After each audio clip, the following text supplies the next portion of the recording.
Serikali kupitia Wizara ya Afya imeimarisha mifumo ya kidijitali ya ufuatiliaji wa magonjwa ya mlipuko. Haya imesemwa jijini Arusha na mkurugenzi msaidizi wa sehemu ya epidemiolojia na udhibiti wa magonjwa kutoka Wizara ya Afya, Dr. Vida Makundi Mbaga, katika kikao kazi cha robo mwaka cha kutathmini utekelezaji wa kanuni za afya za kimataifa za mwaka 2005 kilichoratibiwa na Wizara ya Afya kwa kushirikiana na ofisi ya Waziri Mkuu pamoja na shirika la afya duniani WHO kupitia mradi wa kupambana na magonjwa ya mlipuko Pandemic Fund. Tumepiga hatua kubwa katika kujiandaa, lakini kujiandaa huku sasa kumeonekana kwa jinsi ambavyo tumekuwa na mifumo yetu. Tumeimarisha mifumo ya kuzuia magonjwa, ya kuweza kupata taarifa za magonjwa mapema. Tuna mifumo ya kidijitali ambayo tunapata taarifa mapema, tunagundua mapema, tunapata taarifa kila siku kutoka vituo vyote, kutoka kwenye ngazi za jamii, kutoka kwenye vituo vya kutolea huduma nchi nzima. Afisa wa tayari na udhibiti wa dharura za majanga kutoka shirika la afya duniani WHO Tanzania, Dr. Faraja Msemwa, amesema katika mradi wa Pandemic Fund umesaidia katika ushirikishaji wa pamoja na kufanya tathmini za kanuni za afya za kimataifa bila kusahau ngazi zote za serikali. Tunafanya tathmini ya jinsi ambavyo nchi inatekeleza kanuni hizi.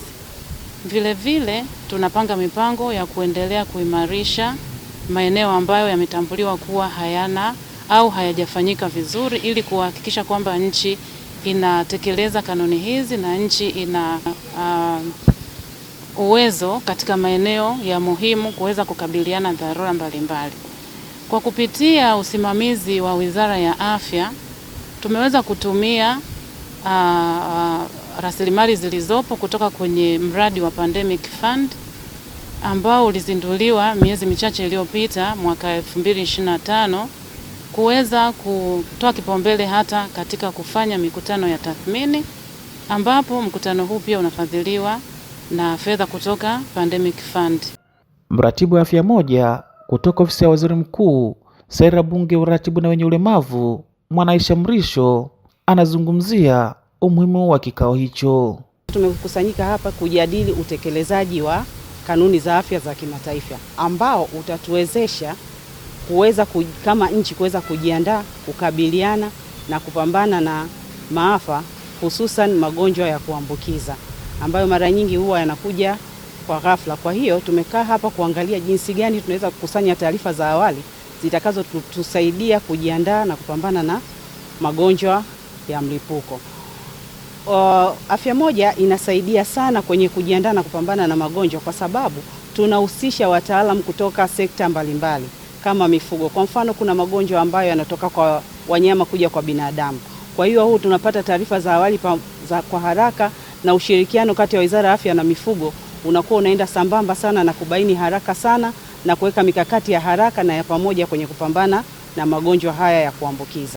Mratibu wa huduma za kinga na udhibiti wa magonjwa kutoka Wizara ya Afya Zanzibar, Yahya Mselem, amesema kikao hicho ni taswira muhimu katika Jamhuri ya Muungano wa Tanzania kwenye udhibiti wa magonjwa ya mlipuko. Bila ushiriki wetu hatuwezi kufikia lile lengo. Kikao hiki kinafanyika kila baada ya miezi mitatu, na kule Zanzibar pia tunakuwa na kikao kama hiki, ambapo kikao hiki kinatujumuisha Wizara ya Afya Zanzibar na Wizara ya Afya Tanzania Bara ili kuweza kupata sura halisi ya muungano na kuweza kufanya tathmini, kujua uwezo wa nchi